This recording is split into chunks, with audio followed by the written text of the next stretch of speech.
All right, ladies and gentlemen, welcome to episode 10 of the Rip Drip podcast. Today we have a very, very special guest. Calling in from Miami, Florida, we have Tyler Fierro here.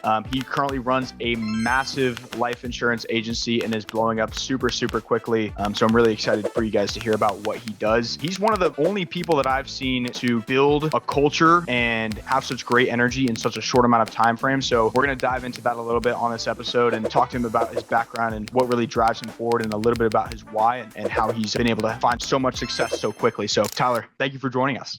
Yeah, thanks for having me, man. Appreciate the introduction. Means a lot. Of course. We always like to start off the podcast with like a very general question. Tell us about your background. How did you get into life insurance, what you're doing now? And tell us a little bit about before, because you have a very interesting story going from the marketing stuff you're doing before. So give us a whole overview of how you got into entrepreneurship and where you're at now. Yeah, I got into entrepreneurship because at 18, I moved out. I had a very nice house in Texas, but I had the upbringing that nothing is yours, which is good looking back. Like nothing's yours. They had multiple cars. My stepdad had a lot of money. They had multiple cars. He's like, none of these are yours. This house isn't yours. I had to get my own phone at 16. Everything I had to pay for the second I could pay for it. So the second I turned 18, I was like, well, I want to go get my own place because none of this is mine. So I was still in high school when I moved out.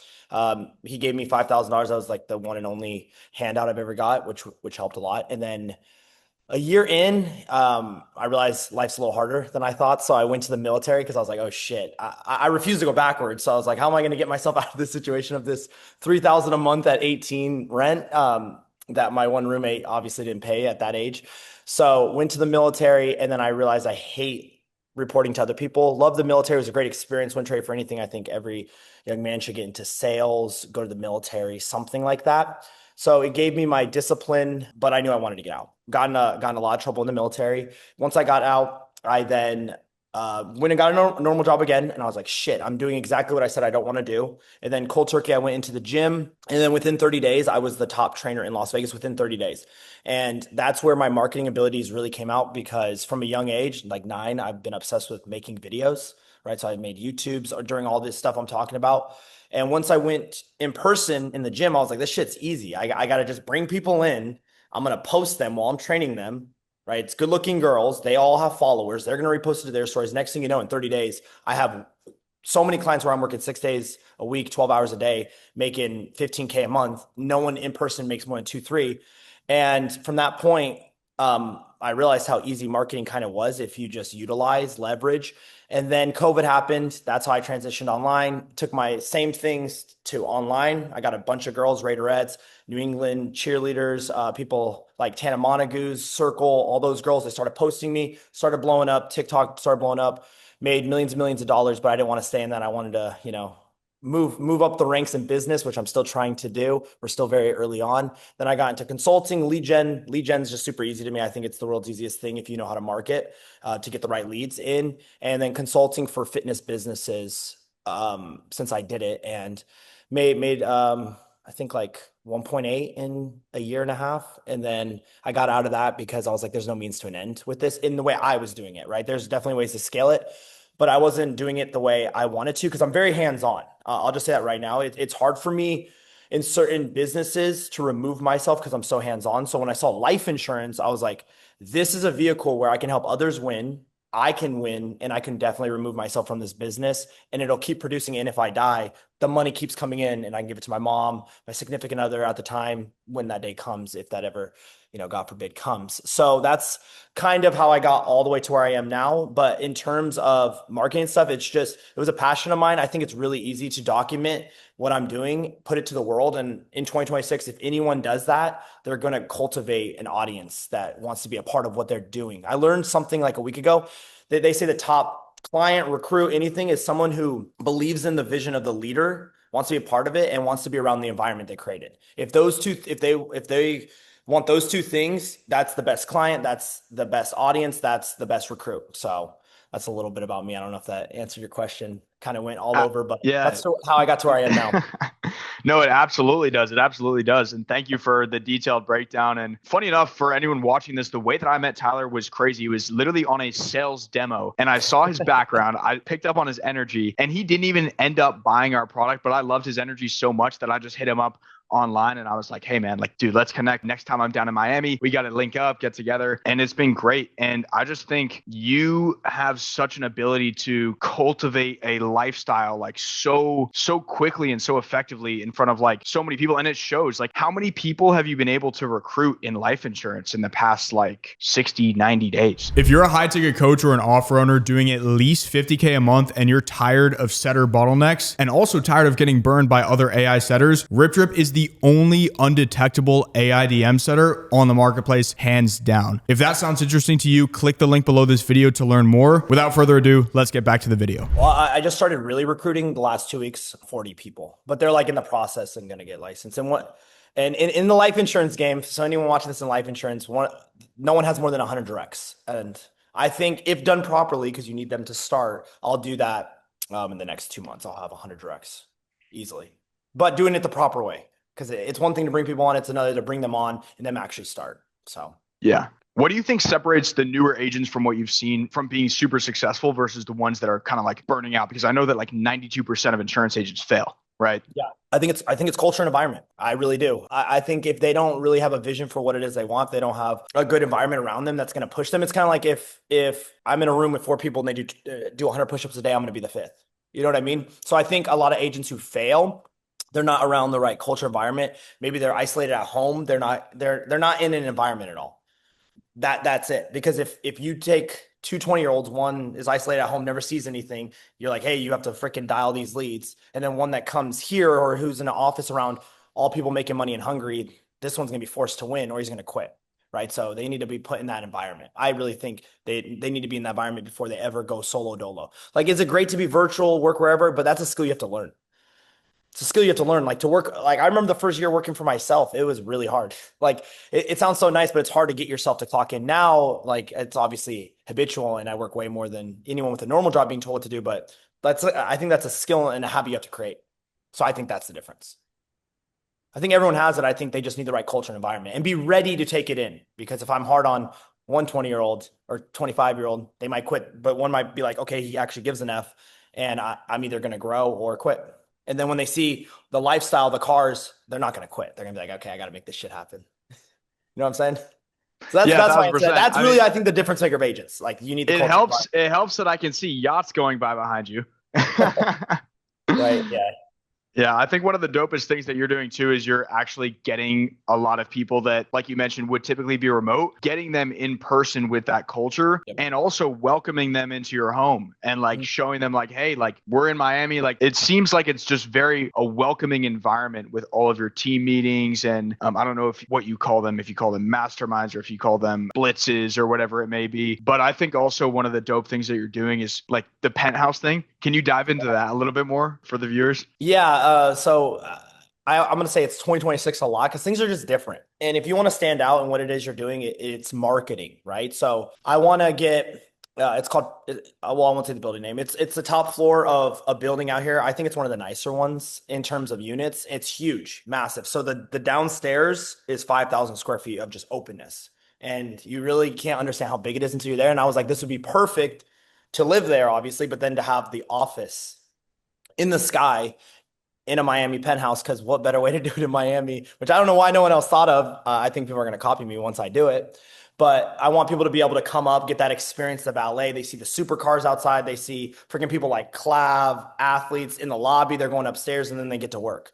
And when they get a sale, they can go do a little B-roll of like the skyline of Miami, share that. And that's going to help them inspire other people and attract other people to want to do it.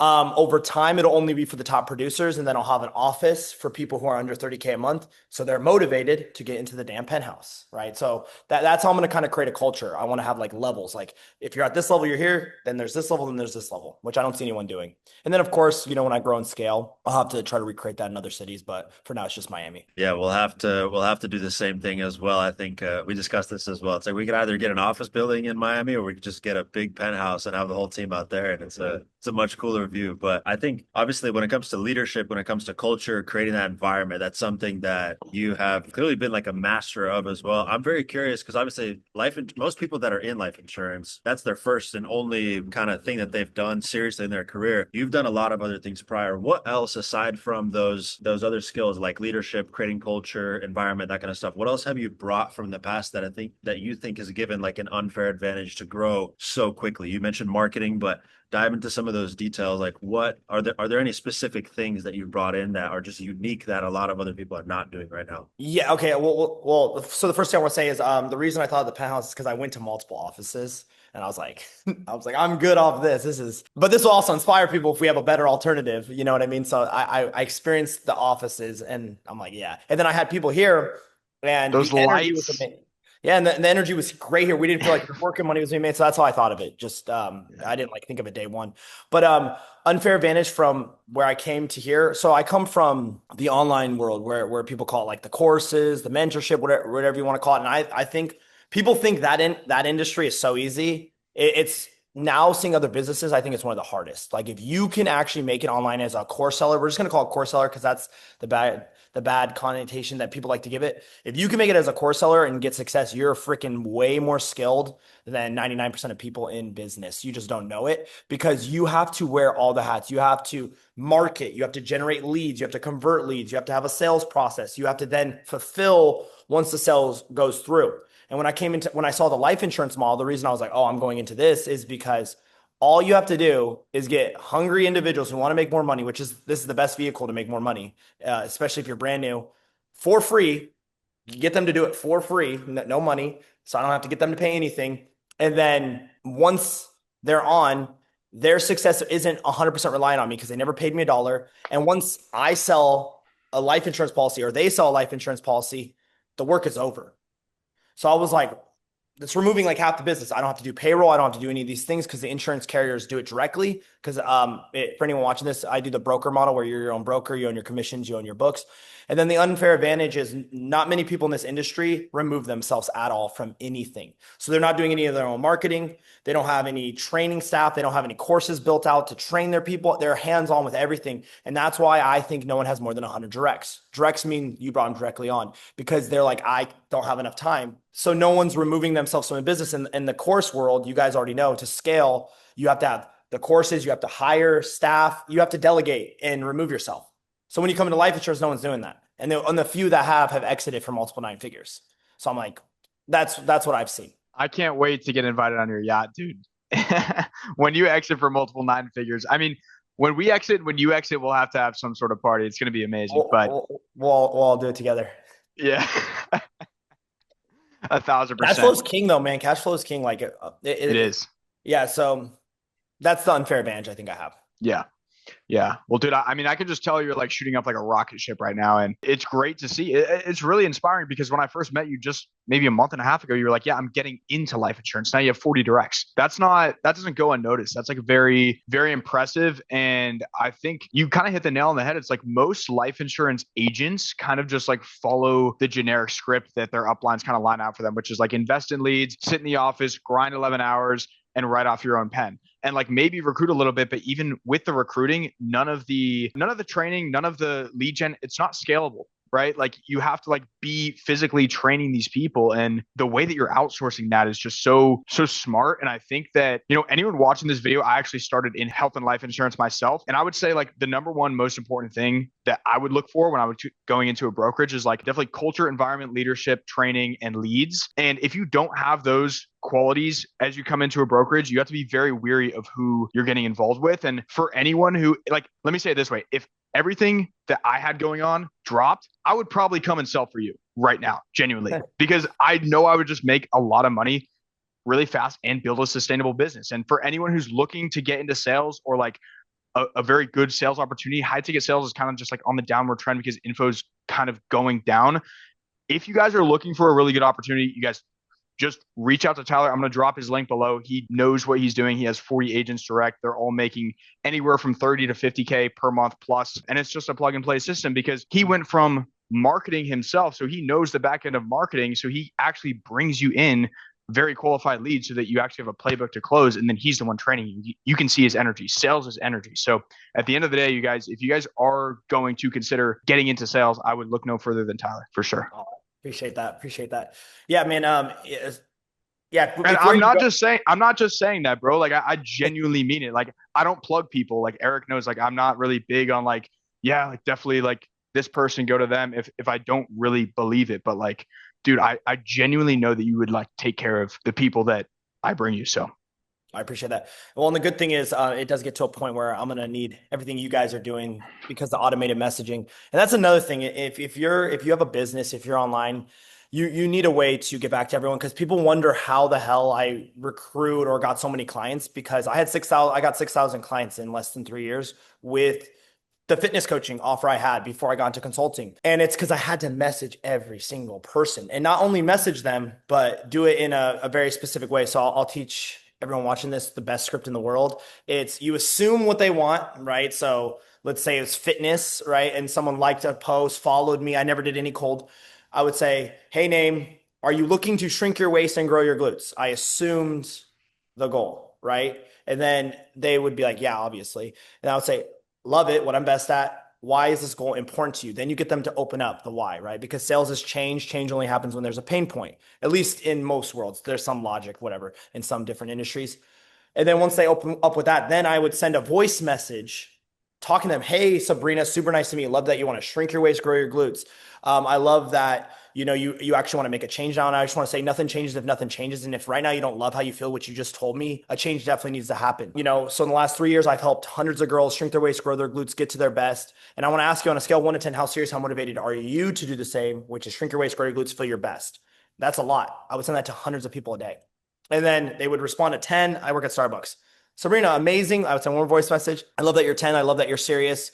Once again, nothing changes if nothing changes. So it starts with actually being serious and ready to make that change. So the next step, if you are serious, is a one-on-one call where we can talk about your goals, where you're looking to accomplish things you've tried. And if that sounds good, just send me back yes. And then I would send over the calendar. So you see how much work that is? So everyone watching this, they're like, oh, you recruited such a high level. You get so many clients. Yeah, because I fucking will sit there for hours a day messaging people, very hands-on. They feel my passion. They feel my energy.